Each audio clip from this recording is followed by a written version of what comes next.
The night was shrouded by a curtain of rain that fell incessantly over the city. The streetlights reflected on the wet asphalt, creating a mosaic of golden gleams that stretched along the main avenue. Emily and Daniel were returning from a restaurant where they had celebrated 3 years of a union, filled with dreams and plans for the future.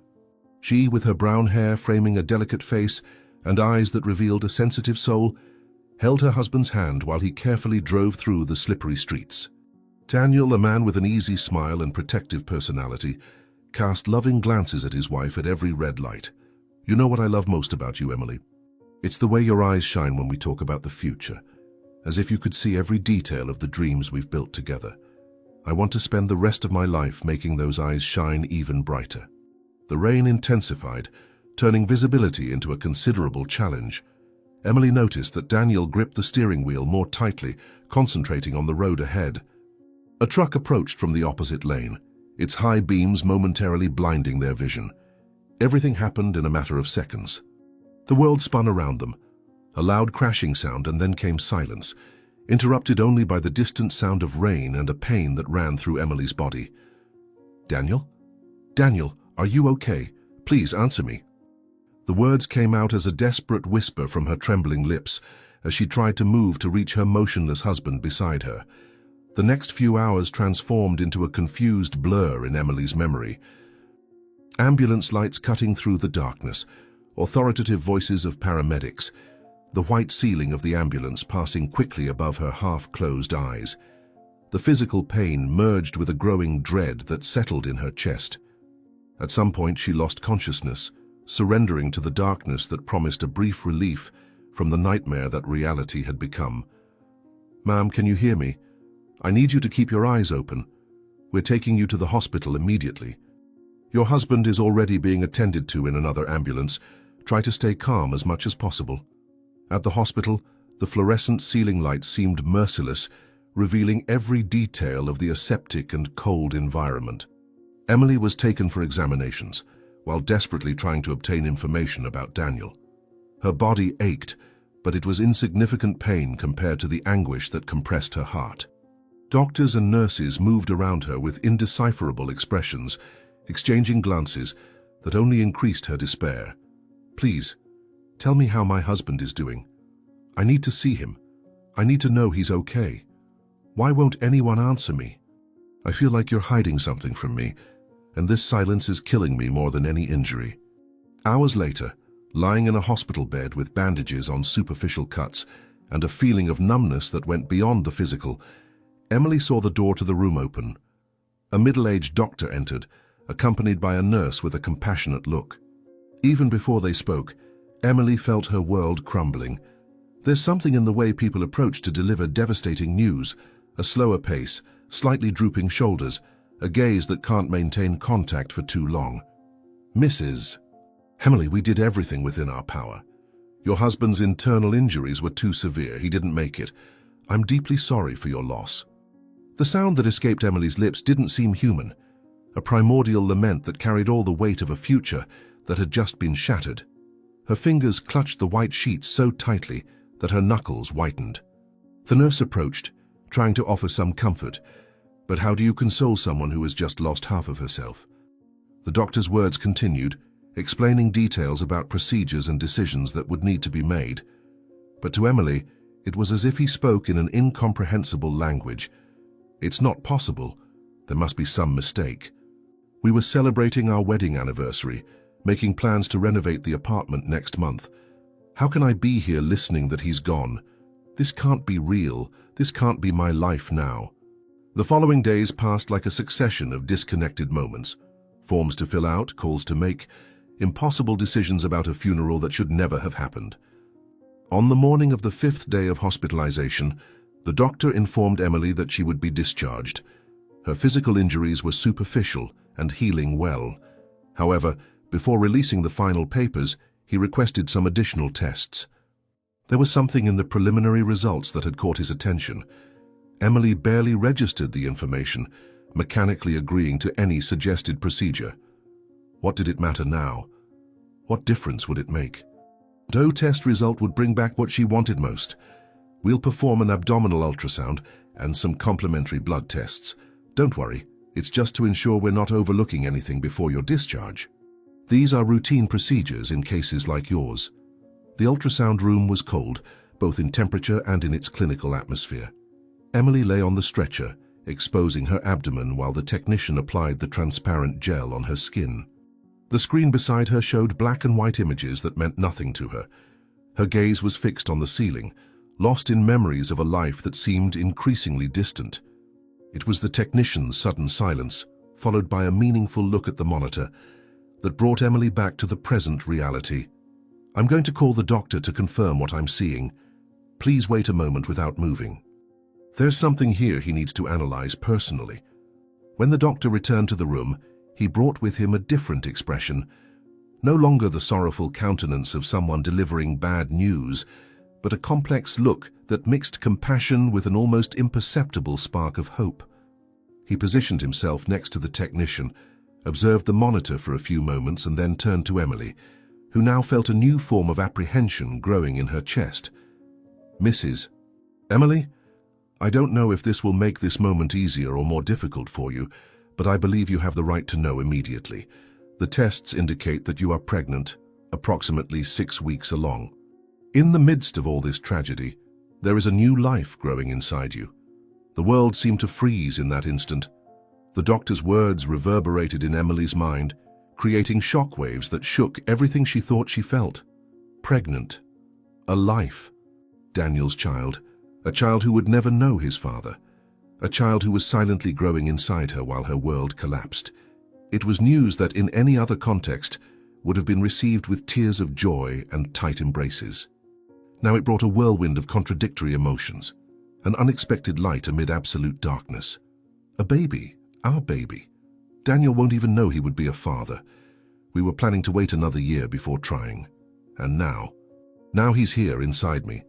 The only part of Daniel that survived. How can I feel so much joy and so much sadness at the same time? It feels like my heart will explode. In the days following her hospital discharge, Emily faced the challenge of returning to the apartment she shared with Daniel. Every corner, every object, every scent brought memories that were simultaneously precious and painful. His jacket still hanging behind the door, his toothbrush next to hers, the book with the bookmark on the page he would never finish reading. It was like living in a museum dedicated to a happiness that no longer existed, where each exhibit was a cruel reminder of what had been lost. Sitting at the small kitchen table, Emily spread before her the bills that were accumulating. Overdue rent, utility bills with disconnection notices, credit card statement they had used to pay for part of the anniversary celebration. The couple's savings, saved with such effort over the years, would barely cover 2 months of expenses. How would she raise a child alone? How would she keep a roof over their heads? The future, which before seemed like a blank canvas ready to be filled with colorful dreams, now presented itself as a dark and threatening abyss. Daniel, remember how we used to make financial plans at the beginning of every month? You always said we needed to be prepared for unforeseen events. But how could we prepare for this? How could I imagine that I would have to raise our child alone, without a job, without you by my side? I will find a way, I promise, but right now the fear seems greater than my strength. A wave of nausea interrupted her thoughts, the first physical symptom of pregnancy she was consciously experiencing. She ran to the bathroom, kneeling before the toilet while her body writhed in spasms. When she finally managed to stand up, she faced her reflection in the mirror, eyes red from crying, pale skin, exhausted expression. She placed a trembling hand on her still flat abdomen, establishing a silent connection with the life growing there, protected from the external chaos. Hello, little one. I'm your mother. I know we haven't met yet, but I want you to know that you are already deeply loved. Your father was the most wonderful man in the world, and he would have loved you more than anything. We'll move forward together, you and I promise to do everything in my power so you never lack anything, especially love. The phone rang, pulling Emily away from her intimate moment of connection with the baby. The caller ID displayed a name that brought a mixture of comfort and apprehension: Margaret. Her adoptive mother, the woman who had taken her in when she was only 5 years old, abandoned in an orphanage by her biological mother, whom she barely truly knew. Margaret had been her anchor throughout her life, but now faced her own challenges, fragile health that required costly and continuous treatments. "Hello, Mom. Yes, I'm home now. The doctors said I need to rest, but I'm fine considering." "No, you don't need to come here. I know it's difficult for you to move around with this damp weather affecting your joints. How is your treatment going? Did you manage to schedule the appointment with the specialist?" The conversation flowed with the comforting familiarity that only the bond between mother and daughter can provide, even when there are no blood ties involved. Margaret tried to hide her own concern, offering words of encouragement that, despite not alleviating the pain, reminded Emily that she wasn't completely alone in the world. There were moments of heavy silence, when both seemed to search for adequate words that simply didn't exist. "Daughter, life sometimes places us before trials that seem impossible to overcome, but remember what I always say, we are stronger than we imagine. Daniel remains alive in your heart, in the memories you built together, and no one can take that from you. One day at a time, that's how we weather the storms." During the conversation, Emily debated internally whether or not to tell about the pregnancy. On one hand, it would be a ray of hope amid tragedy, something that might bring some joy to Margaret. On the other, it would mean one more worry for her adoptive mother, who already carried the weight of her own health treatment and the financial difficulties that accompanied it. How could she ask for any kind of help when she knew Margaret could barely afford her own medications? "Mum, there's something else I need to tell you, but I'll do it in person when we see each other. These are news that deserve a hug, not words over the phone. I promise to visit you as soon as I feel a little stronger to leave the house." Upon hanging up the phone, physically and emotionally exhausted, Emily dragged herself to the bedroom, lying down on the bed.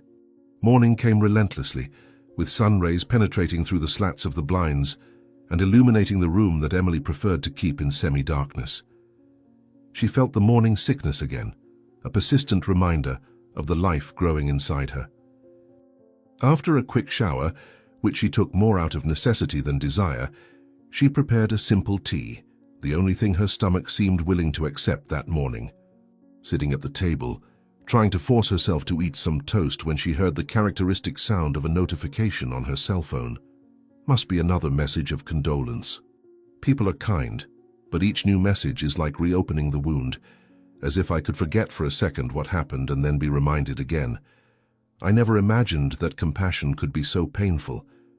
Reluctantly, Emily picked up her phone, expecting to see the name of a friend or co-worker. Instead, she was faced with a notification from the bank app. Her heart raced. Had the insurance compensation finally been approved? That amount represented her only hope of remaining financially stable during pregnancy, of having an adjustment period, as what she received as a proofreader was a meager salary that barely covered the household bills. With trembling fingers, she unlocked the screen and opened the notification. "Dear customer, we inform you that the compensation request has been denied. Reason: exclusion of coverage for accidents occurring in adverse weather conditions." The notification was like a physical blow, robbing the air from her lungs. Emily reread the message once, twice, 3 times, as if repeating the process could somehow alter its content. Was it possible? A simple clause in small print in a contract that probably no one read in full was determining her future and that of her child. The injustice of the situation was so absurd that it bordered on surrealism. They can't do this to us. It's inhuman, it's cruel. How can they deny help to a pregnant woman who just lost her husband? It's their job, their obligation to help people in moments like this. What will I do now? How will we survive without this money? How will I pay all the bills with what I receive from the publishing house? As the reality of the situation settled in, Emily noticed an envelope that had been slipped under the door, probably while she was still asleep. With weak legs and a growing buzz in her ears, she got up and walked to the entrance. The envelope bore the logo of the condominium management, and its content couldn't be more timely in its cruelty. An eviction notice for non-payment. 3 months of late rent, accumulated interest, final deadline for debt settlement or property eviction. A home. That's all I ask for. A safe place to raise my child, to keep the memories we built. How can I be expelled from the only place where I still feel his presence? Where will I go? What will become of us? Emily fell to her knees on the living room floor, with the baby's ultrasound in one hand and the eviction notice in the other. The contrast between the promise of life and the threat of helplessness was heartbreaking. The tears that flowed seemed endless, born from a well of despair that appeared bottomless. In that moment, alone in the apartment that soon might no longer be her home, Emily confronted the most absolute expression of abandonment. "Little one, I know you can feel me. I know you sense my despair. Forgive me for this. I promise I'll find a way out. I promise I won't give up on us. Your father always said there's no problem without a solution, only people without enough determination to find it. We'll be strong, you and we'll honor his memory by facing every obstacle that comes our way." A month had passed since that fateful night. The sky dawned clear, as if nature was trying to compensate for the tragedy that had transformed Emily's life. Standing before the mirror, she adjusted a loose, neutral-colored blouse over pants with an elastic waistband. Her fingers rested briefly on her stomach that still showed no visible signs of the life growing there. The apartment she once shared with Daniel was silent, without the music he used to play every morning. With a deep sigh, Emily grabbed her purse and faced her reflection in the mirror once more, rehearsing a smile that didn't reach her eyes. "You can do this, Emily. For you, for the baby, for Daniel. The publishing house can't let you go if they don't know about the pregnancy. At least not until you find another job. Hide, smile, pretend you're fine, even when all you want is to fall apart." The publishing house building seemed smaller than Emily remembered, as if the entire world had shrunk in her absence. Co-workers received her with awkward hugs and compassionate looks, rehearsed words of comfort that sounded artificial no matter how sincere they were. Emily thanked them mechanically, saying she was fine, that it was good to get back to routine, that work would help distract her mind. Small necessary lies to maintain the facade of normality she had carefully built around her grief and her condition. "How are the preparations for the spring special edition? I'm eager to get back to the texts. I need to stay busy. Being home alone only feeds thoughts I'd rather avoid now." The morning passed in a haze of routine activities. Emily reviewed texts, made notes, participated in superficial conversations in the break room when she needed a pause. No one mentioned the accident or Daniel directly, creating an invisible elephant in the room that everyone carefully avoided. Around 11 o'clock, the editor-in-chief called a team meeting to discuss upcoming releases. The small conference room filled quickly, and Emily felt the first sign of discomfort when the strong aroma of freshly brewed coffee invaded her nostrils.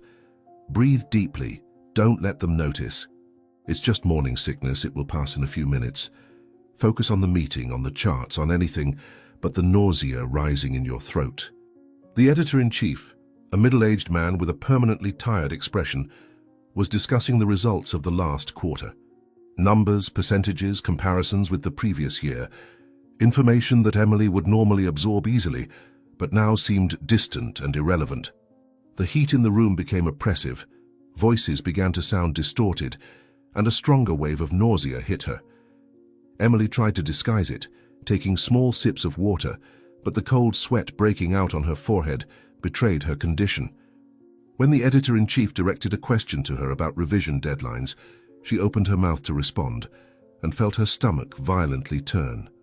"I apologize, I need a moment." Emily stood up abruptly, knocking her chair over in the process, and ran to the nearest bathroom. Leaning over the sink, she breathed with difficulty, trying to control the nausea while washing her face with cold water. In the mirror, her reflection showed an alarming paleness, deep circles under her eyes that makeup had failed to conceal. The bathroom door opened, and a colleague entered, offering help with a genuinely concerned expression. Emily thanked her but said she was fine, just a passing discomfort, probably the result of stress and irregular eating habits. "I'm pregnant." The words almost escaped from my mouth. How easy it would be to share this news in other circumstances, to receive congratulations instead of these pitying looks. But I can't risk it. Not now. Upon returning to her desk, Emily found a note asking her to come to the editor-in-chief's office as soon as possible. Her heart instantly accelerated, a dark premonition taking hold of her thoughts. Taking a deep breath to regain her composure, she adjusted her hair, recomposed her expression, and headed to the boss's office, knocking lightly on the half-open door. The editor-in-chief's body language already said it all. Tense shoulders, evasive gaze, fingers nervously drumming on a document on the desk. "Emily, please sit down. How are you feeling? Better?" "Look, there's no easy way to say this, so I'll be direct. The publishing house is going through a necessary restructuring given the current economic scenario. Unfortunately, we'll need to reduce our staff."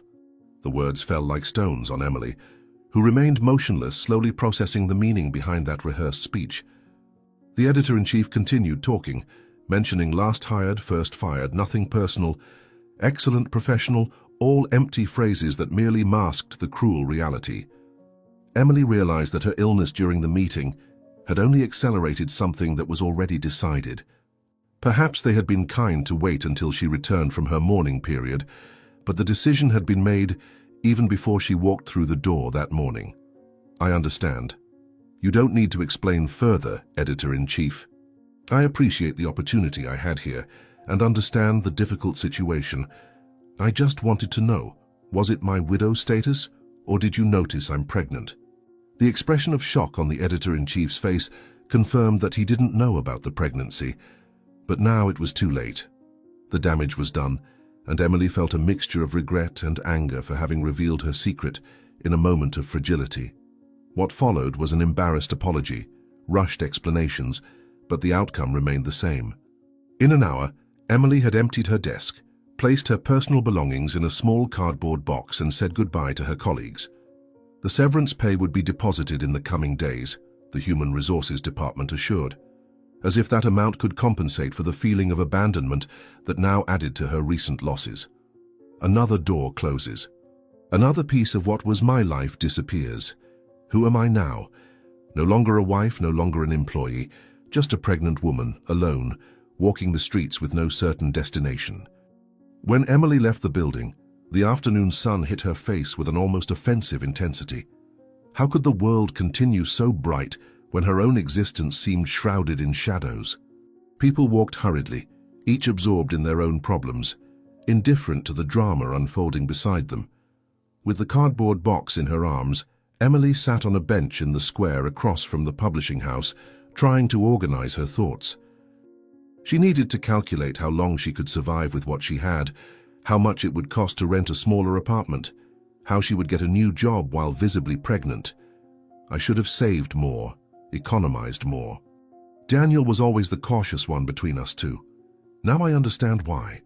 Life has a cruel way of teaching us lessons when it's too late to apply them. The shrill ring of her cell phone interrupted her thoughts.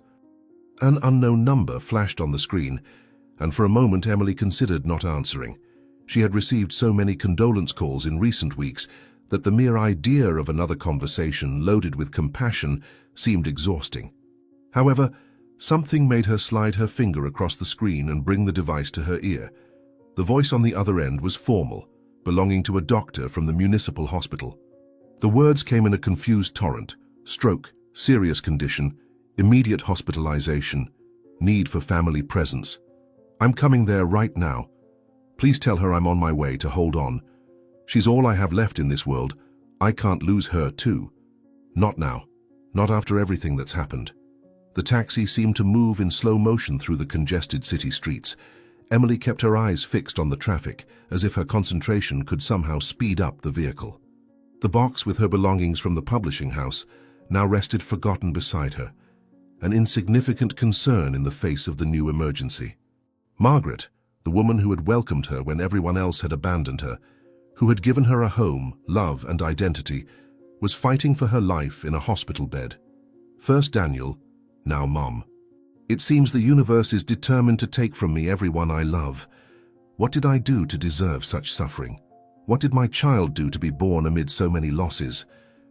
At the hospital, the scene was devastating. Margaret, normally a figure of strength and determination despite her advanced age, looked tiny in the hospital bed, connected to monitors and tubes. The doctor in charge explained the situation with technical terms that Emily struggled to understand. A specific treatment was necessary, an intervention not covered by the basic health insurance that Margaret had. Without it, the chances of recovery were minimal. With it, there was hope, but the cost was prohibitive for someone who had just lost her job and was already facing her own financial difficulties. "How much would the complete treatment cost, doctor?" I don't care about the amount, I'll find a way. I'll sell whatever is necessary, I'll do whatever it takes. This woman gave me everything when I had nothing. Now it's my turn to give back. The following days transformed into an exhausting routine. Emily divided her time between the hospital, where she spent hours by Margaret's bedside, talking to her despite the lack of response, and her adoptive mother's small apartment, where she tried to organize documents, bills, and possible solutions to the crisis they were facing.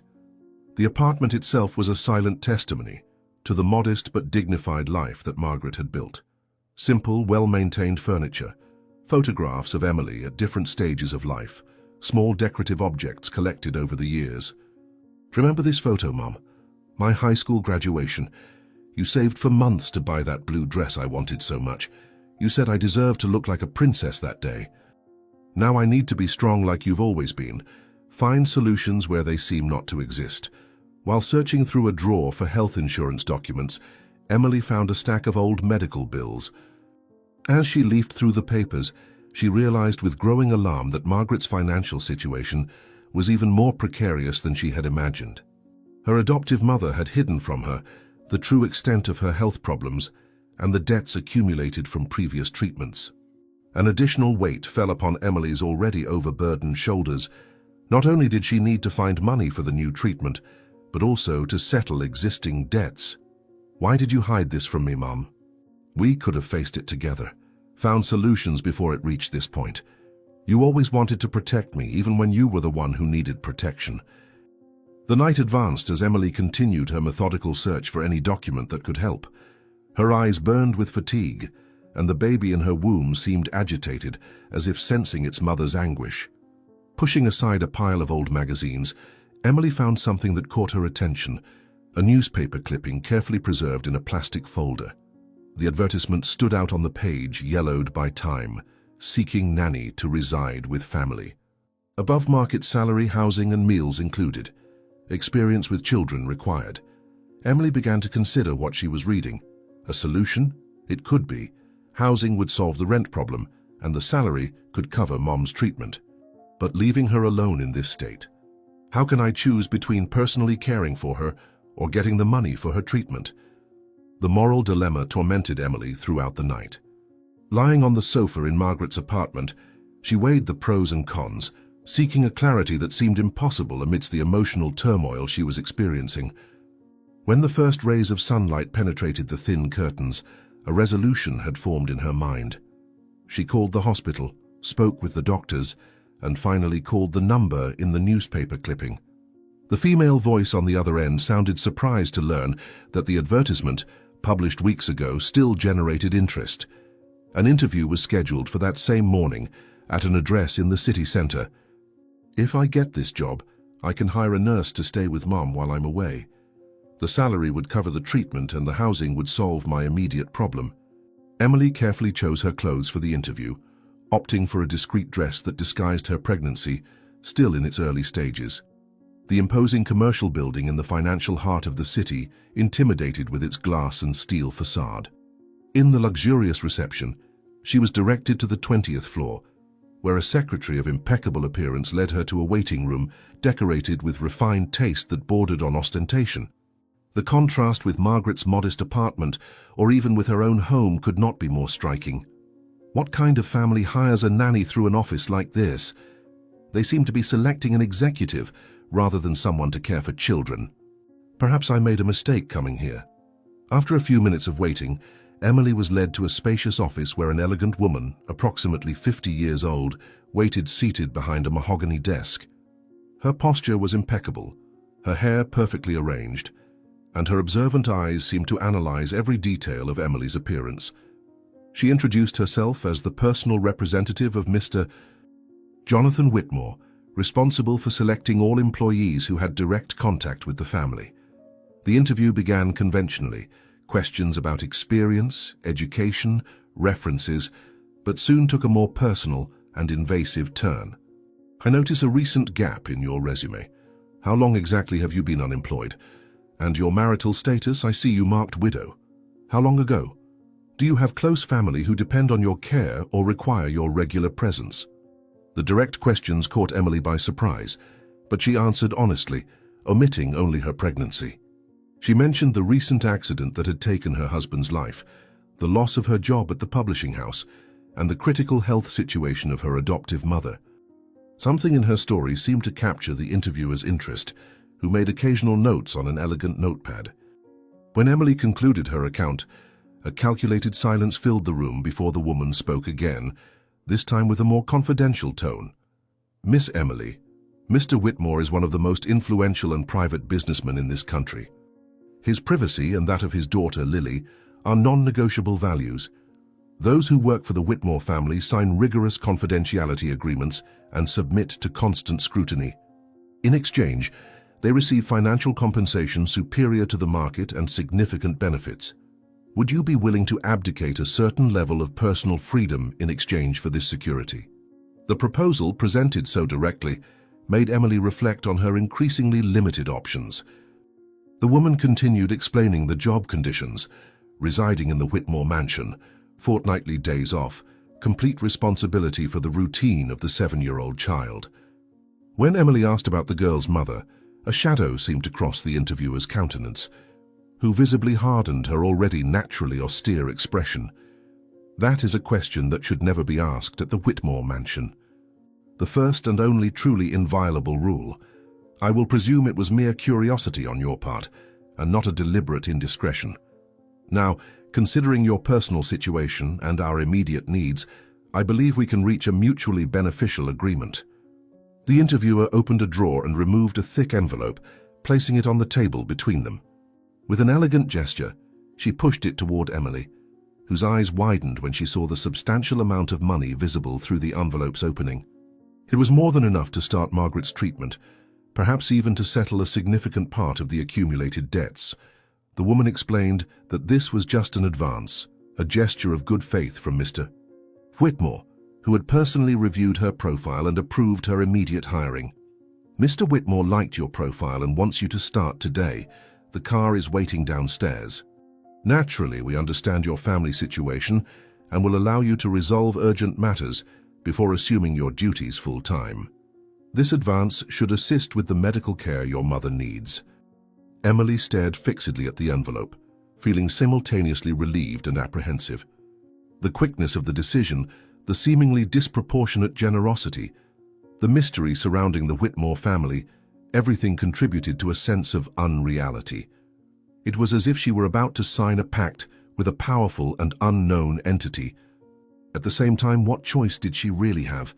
Her husband gone, her job lost, her mother on the verge of death, her unborn child depending entirely on her decisions at this crucial moment.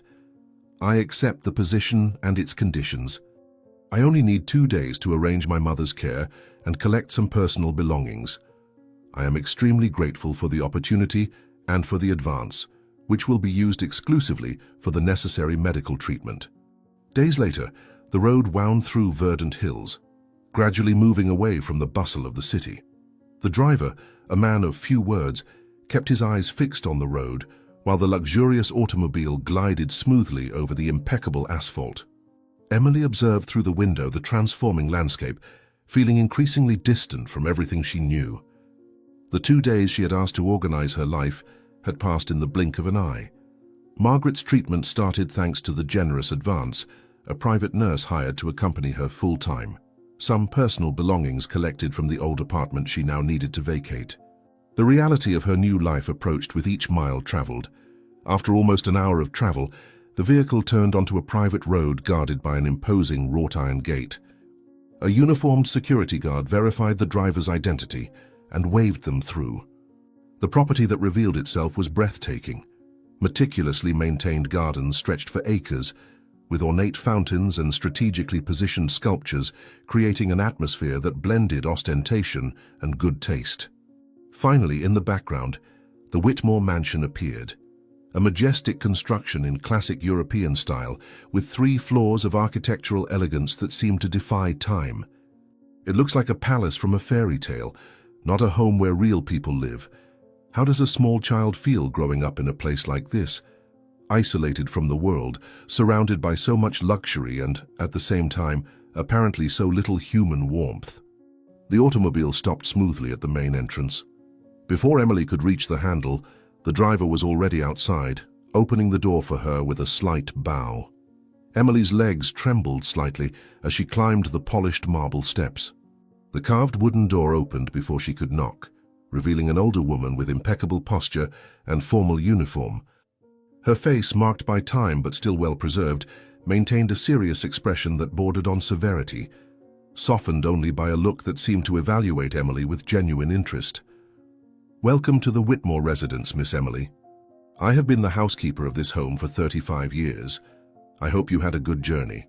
Allow me to show you to your quarters so you can settle in before meeting young Lily." The interior of the mansion was even more impressive than its facade.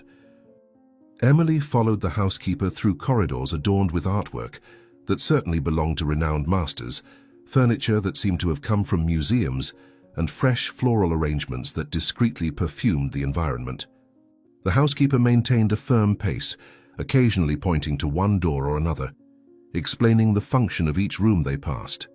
There was an almost theatrical formality in the way the house was managed, every object in its proper place, each employee with rigidly defined functions. The quarters designated for Emily were on the second floor, in a wing reserved for higher-ranking staff in the house. It was a surprisingly spacious and comfortable set of rooms. A large bedroom with a double bed, a private bathroom with first-class amenities, a small living room, and even a desk by the window that offered a privileged view of the gardens. Emily couldn't disguise her astonishment at such comfort, which seemed to please the housekeeper, whose thin lips curved into a restrained smile. "Your belongings have already been brought and organized in the closet, miss. Mr. Whitmore insists that those who directly care for his daughter have all necessary comfort. After you refresh yourself, meet me in the tea room. I will explain your duties and introduce young Lily. And I should mention, the master is on a business trip but will return tomorrow. He expressed interest in meeting you personally." Alone in her new quarters, Emily allowed herself a moment of reflection.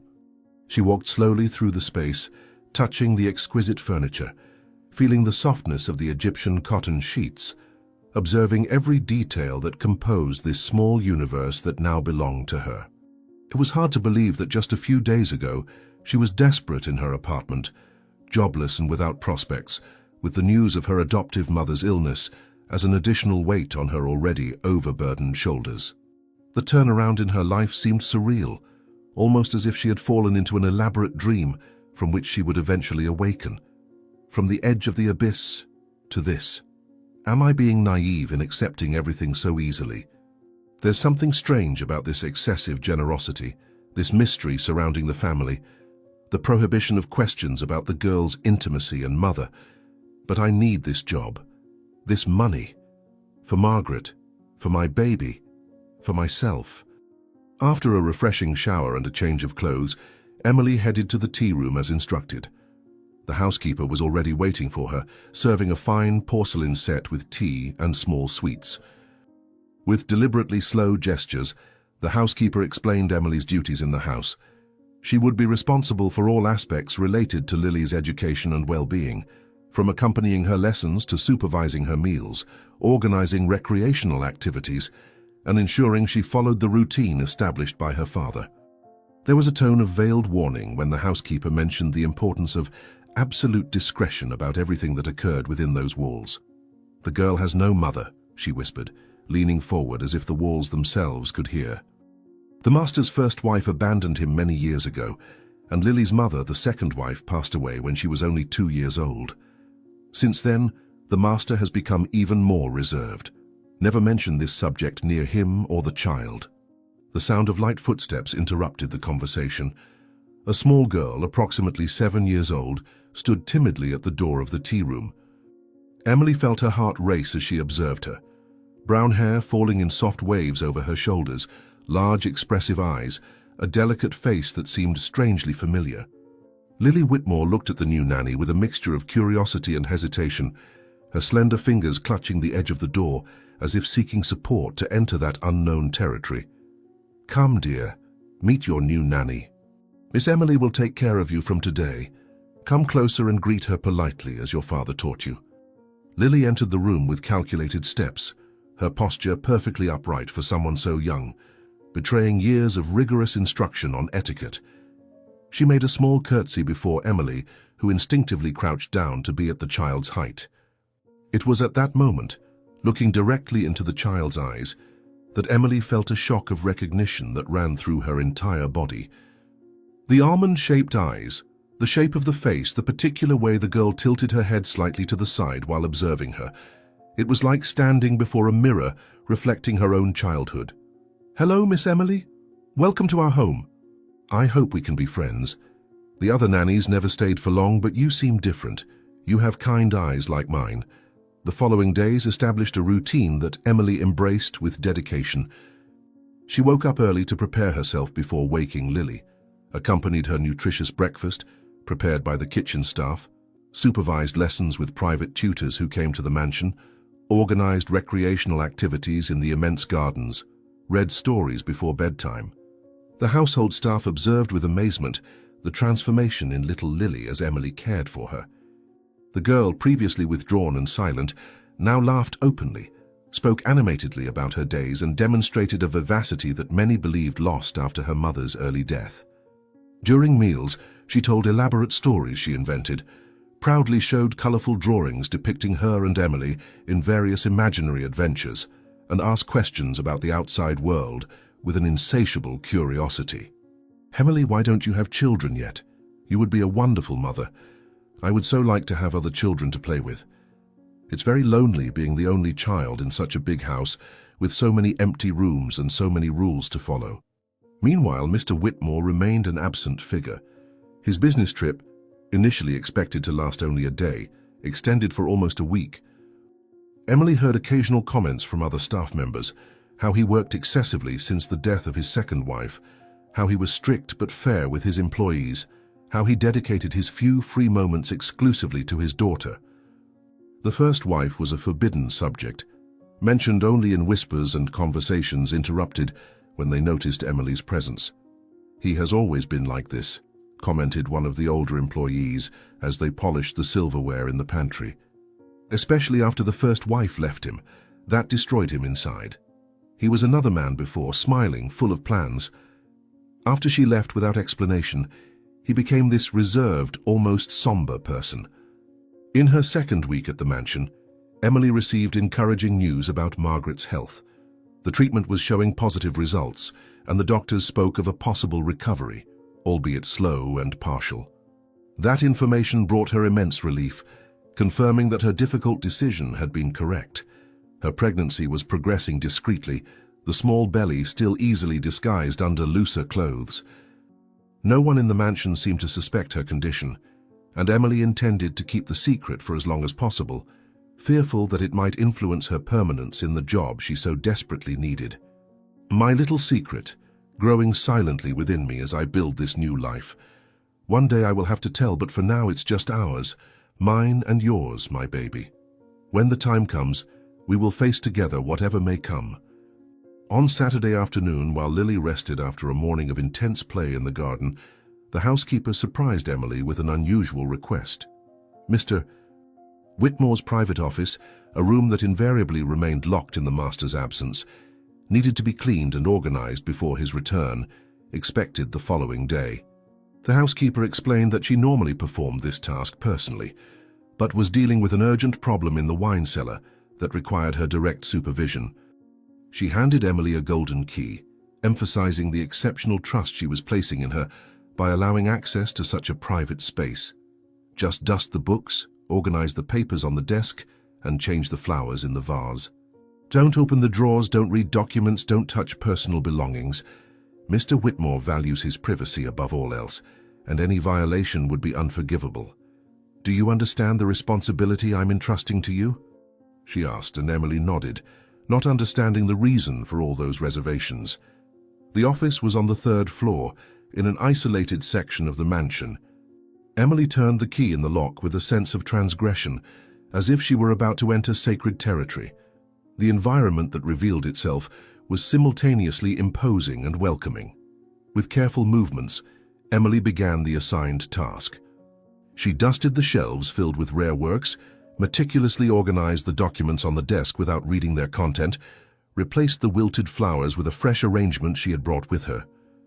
The work was simple, but she executed it with extreme care, conscious of the trust placed in her discretion. It was when she approached the last bookshelf that she noticed a partially open drawer in the side cabinet, a detail that had certainly escaped the housekeeper when instructing her about what needed to be done. Should I close it without looking at the contents? But what if there's something important that needs to be organized? The housekeeper said not to touch the drawers, but this one is already open. Would it be an invasion of privacy just to close it? The internal debate lasted only a few seconds before Emily decided to simply push the drawer closed without examining its contents. However, when she lightly touched the polished wood, the drawer slid even further out, revealing its contents. Several picture frames turned face down, as if they had been deliberately hidden. Emily tried to ignore them, but as she pushed the drawer again, one of the frames fell to the floor with a dull thud. Bending down to pick it up, she couldn't help but catch the image protected by the glass. It can't be. It's impossible. With trembling hands, Emily held the picture frame, incredulous at the image revealed. A young and beautiful woman smiled at the camera, her long dark hair framing a face that Emily knew better than any other, the face of her biological mother. The same woman who had occasionally visited the orphanage when Emily was small, bringing gifts and empty promises that one day they would come for her. The same woman who had completely disappeared from her life when she turned 5, leaving only fragmented memories and unanswered questions. Now, inexplicably, her portrait was hidden in the drawer of Jonathan Whitmore's private office. Why would my biological mother's photo be here? What connection could exist between her and this family? Is this why I feel this inexplicable connection with Lily? Am I going crazy, imagining similarities where none exist? She turned the frame with trembling fingers, discovering an inscription on the back of the frame in elegant handwriting. Rebecca, my true love. Forever, Jonathan. The shock was like an electric current running through her body. Rebecca. This was her biological mother's name. Emily's mind worked frantically, connecting pieces of a puzzle she never imagined existed. The physical similarities with Lily, the instant connection between them, the mystery surrounding Jonathan Whitmore's first wife. Everything began to form a frighteningly clear pattern. Rebecca, my mother. Jonathan Whitmore's first wife. Lily, so similar to me. Could it be possible that... The sound of the mansion's front door being opened interrupted her chaotic thoughts. A deep, authoritative male voice echoed through the corridors, reverberating through the house's internal communication system. Where is the new nanny? I need to meet her. Emily remained paralyzed, the picture frame still in her hands, as the implications of that discovery hit her with full force. I needed to put everything back in place and leave the office immediately, but my legs seemed stuck to the floor, refusing to obey the desperate commands from my brain. He's here. Jonathan Whitmore is here. What if he is? No, it can't be. But the photo, the name, the similarities, the pieces of the puzzle are starting to fit together in my mind. My God, what will I do now? The footsteps were approaching down the hallway. With her heart beating erratically, Emily finally managed to command her body to move. In quick, frantic movements, she put the picture frame back in the drawer, closing it carefully to avoid making noise. Control yourself, Emily. Take a deep breath and compose yourself. You can't show nervousness when you meet him, but how can I act normally when I've just discovered that the man who hired me might be my biological father? The official meeting with Jonathan Whitmore happened 20 minutes later, in the main room of the mansion. Lily had run into her father's arms as soon as she learned of his arrival, and the housekeeper had gathered the main household staff for formal introductions. Emily remained slightly apart, observing the interaction between father and daughter. Jonathan was exactly as the rumors described, a man with an imposing presence in his mid-40s, grey hair at the temples, contrasting with the still predominant black, penetrating eyes that seemed to analyze everything with clinical precision. When his gaze finally rested on Emily, she felt as if she were being physically examined, every detail of her face catalogued and filed away. Miss Emily, we finally meet. My daughter has been saying wonderful things about you this past week. There's something familiar about you, he commented, frowning. Have we met before? The seemingly casual question hit Emily like a punch to the stomach. For a fleeting moment, she considered revealing everything right there, showing him the photo, confronting him with her suspicions, demanding answers to the questions now burning in her mind. But the presence of Lily and the other staff members held her back. "I don't believe so, sir. I'm sure I would remember if we had met before. Perhaps I just have one of those common faces that seem familiar at first glance." The days that followed were an exercise in self-control for Emily. Externally, she maintained her established routine with Lily, fulfilling her duties with the same dedication and affection. Internally, her mind was buzzing with unanswered questions, theories, and possibilities. Jonathan Whitmore had resumed his usual routine, leaving early for his business commitments, returning late, spending what little free time exclusively with his daughter. Occasionally, Emily would catch him observing her when he thought he wasn't being noticed, a contemplative look that seemed to seek something beyond the surface. During the family dinner, to which Emily was invited at Lily's insistence, the conversation remained in safe territories: the girls' school progress, recently read books, weekend plans. But there was an undercurrent of unspoken tension, unasked questions hanging in the air between the adults at the table. "Emily, where does your family come from? Lily mentioned you were raised by an adoptive mother. Did you ever meet your biological parents?" The seemingly casual question fell on the table like a bomb disguised as courtesy. Emily felt the fork tremble slightly in her hand as she carefully considered her response. Jonathan observed her with that characteristic intensity, as if trying to read beyond her words. Lily, sensing the change in atmosphere, looked curiously from one adult to the other, trying to understand what had transformed a simple question into something apparently so charged. "I was left at an orphanage as a baby, sir. My biological mother visited me a few times until I was 5, but then completely disappeared. Rebecca, my adoptive mother, has always been my only true family," she said. The mother's name made the millionaire get a distant look, and then he shook his head at the coincidence. After putting Lily to bed, Emily found herself alone in the hallway leading to her quarters. The path passed in front of Jonathan's office, from where a sliver of light escaped under the partially open door. She hesitated, her heart racing with the possibility that suddenly presented itself. It was now or never. If she continued harboring this suspicion, this corrosive doubt, she would end up consumed by it. She needed to know the truth, regardless of the consequences. With a courage she didn't know she possessed, she knocked lightly on the half-open door. "Come in," replied the deep, familiar voice. Jonathan was sitting behind his imposing desk, papers methodically spread out in front of him, the light from the lamp creating dramatic shadows on his thoughtful face. He seemed simultaneously surprised and expectant upon seeing Emily, as if somehow he had anticipated that nighttime visit. With a polite gesture, he indicated the armchair in front of the desk, inviting her to sit down. For a few moments, a silence laden with possibilities hung between them, neither wanting to be the first to break the fragile surface that kept so many secrets submerged. "Mr. Whitmore, I need to ask you a question," she finally said, gathering all her courage. "Who is the woman in this photo?" She pointed to the exact spot where she had found the hidden picture frame in the drawer.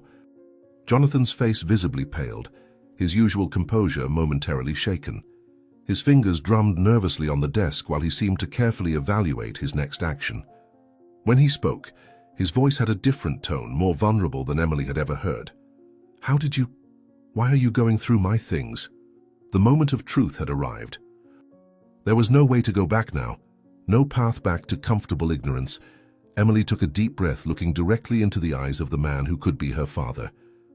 "Because this woman," Emily replied with her voice trembling slightly, "is my biological mother." The silence that followed was deafening, almost a physical entity filling every inch of the office. Jonathan slowly rose from his chair, his face a mask of disbelief. He walked to the window, his back to Emily, his tense shoulders revealing the emotional storm that was certainly unfolding within him. When he finally turned to face her again, his eyes shone with a mixture of confusion and disbelief. Impossible. Rebecca never had children. She left me because she didn't want to have children. It was the reason for our breakup, the end of everything we built together. Emily felt a solitary tear slide down her face. Her entire life had been built on a lie, a cruel omission that had affected not only her, but also this man who now stared at her as if seeing a ghost. "She visited me at the orphanage until I was 5, Emily revealed, her voice choked with contained emotion. She brought gifts, talked about music, promised that one day she would come to get me for good. Then she simply disappeared. They told me she had passed away." Jonathan staggered slightly, holding onto the edge of the desk to maintain his balance. His eyes scanned Emily's face, as if trying to memorize every feature, recognize every similarity with the woman they had both lost in such different ways. "Rebecca left me 28 years ago, saying that her career as a pianist was more important than our relationship. I loved her more than anything. I never knew about any pregnancy. She told me nothing, absolutely nothing." The pieces of the puzzle were beginning to fit together, revealing a picture of painful choices and long-kept secrets. Emily could see the whirlwind of emotions passing across Jonathan's face: shock, confusion, anger, sadness, and finally, a spark of what seemed like hope. "We need to be absolutely certain," he finally said. "A DNA test can confirm what we both already suspect. Would you agree?" The following 7 days were the longest in Emily's life. The routine of the house continued apparently normal, but there was an almost palpable expectation hanging in the air. Emily continued caring for Lily, now with the awareness that she was probably looking after her own sister. Jonathan remained discreetly distant, as if fearing to get too close to a possibility that might evaporate if examined too intensely. The housekeeper observed everything with her astute eyes, certainly perceiving that something significant was happening, although she respected the privacy necessary in that delicate moment. All this time, my true family was within reach, just waiting to be discovered. What would my life have been like if Rebecca had told Jonathan the truth, if she hadn't abandoned me at the orphanage, if she had chosen motherhood instead of her career? On the morning of the 8th day, Jonathan summoned Emily to his office. His face, usually controlled and expressionless, now showed clear signs of a sleepless night and strong contained emotion. On the desk rested a sealed envelope. With deliberately slow gestures, Jonathan opened it and removed the contents. An official report with the logo of a renowned laboratory. His eyes quickly scanned the pages before meeting Emily's. Positive. 99.9% probability. "You are, without a shadow of doubt, my biological daughter." The words, though expected, hit Emily with surprising force. A lifetime of unanswered questions, inexplicable voids, feelings of abandonment and inadequacy, all culminating in this moment of revelation. The tears she had held back for so long finally overflowed, not from sadness but from a complex combination of relief, vindication, and a new kind of pain for time irretrievably lost. Why did she do this to us? Why separate us? Why not tell the truth to either of us? Jonathan motioned to the armchair beside his, a gesture more intimate than usual. When both were seated, he began speaking in a low voice, as if unearthing long-buried memories. "Rebecca was at the beginning of her career as a pianist when we met. We fell madly in love, so young and full of dreams. I was starting my company. She was gaining recognition in the classical music world. When I proposed marriage, she accepted without hesitation. They were 2 years of absolute happiness."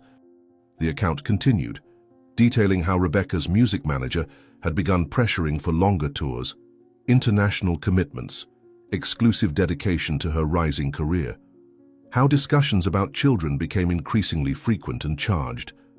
How on an autumn morning, Jonathan had awakened to find only a cold note and half the closet empty.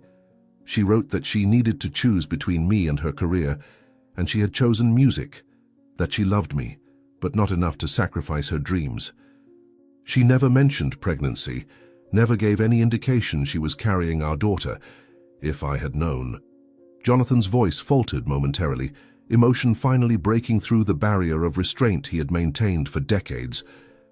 He took a deep breath before continuing, his eyes fixed on a distant point beyond the window. "She must have given birth in secret and left you at the orphanage," he continued. With tears in his eyes, he refused to shed. Years later, when she was already internationally famous, she married an Italian conductor. I followed her career from a distance, unable to completely overcome what we had. When I learned about the plane crash during a European tour, She died when you were 5 years old. Now I understand why the visits to the orphanage ceased abruptly. Emily absorbed every word, each revelation filling empty spaces in her personal history. The mother she barely knew, who had abandoned her to follow her dreams, had paid the ultimate price for her ambition. And Jonathan, the father who had never known of her existence, had moved on, building a new family, raising another daughter. "And my half-sister?" Emily asked softly, referring to Lily. "How does she fit into this story?" Jonathan's gaze softened at the mention of his younger daughter, an evident balm amid the emotional storm that reliving the past had provoked. "Years later, I married again. Elena was sweet, gentle, understanding. We were truly happy. When she became pregnant with Lily, it was an immense joy for both of us. But there were complications during childbirth. My second wife passed away, bringing our daughter into the world. Lily never knew her mother. The circle was closing. 2 girls, 2 mothers lost in different ways. A father who had become a shadow of the man he was before the successive losses. And now, by some whim of fate, father and daughter had reunited, life offering a second chance it rarely grants. "What happens now?" whispered Emily, the question hovering between them like a delicate and fragile bubble. Jonathan looked deeply into the eyes of his newly discovered daughter, finally allowing a solitary tear to escape. "All these years, searching for something I never knew I had lost." He moved closer to Emily, hesitant. "And now, by some miracle of fate, my firstborn appears at my door pregnant and needing help." Emily took a deep breath, gathering courage for her own revelation. "I need to tell you that I'm expecting a girl, and also that my adoptive mother, Margaret, is still recovering. She was the only family I knew throughout my life." Jonathan nodded with understanding. "Then our family is even larger than we imagined. You can have your adoptive mother live here. Ask her to come as soon as possible.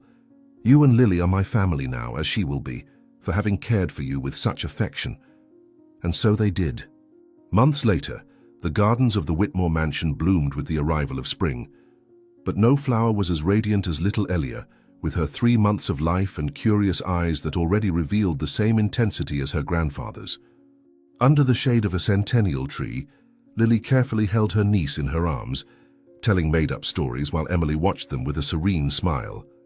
On the porch, Margaret, already recovered from her stroke thanks to the best medical treatments, was chatting animatedly with Jonathan about the renovation of the old guest house, which would now be her own space within the property. The mansion that had once been silent and almost somber now overflowed with voices, laughter, and the joy that only a reunited family could bring. Did you like this story? Comment where you're from, subscribe to the channel, leave your like, and check out the next one that's waiting for you here on the screen. Don't forget to comment. I'll be waiting for you there.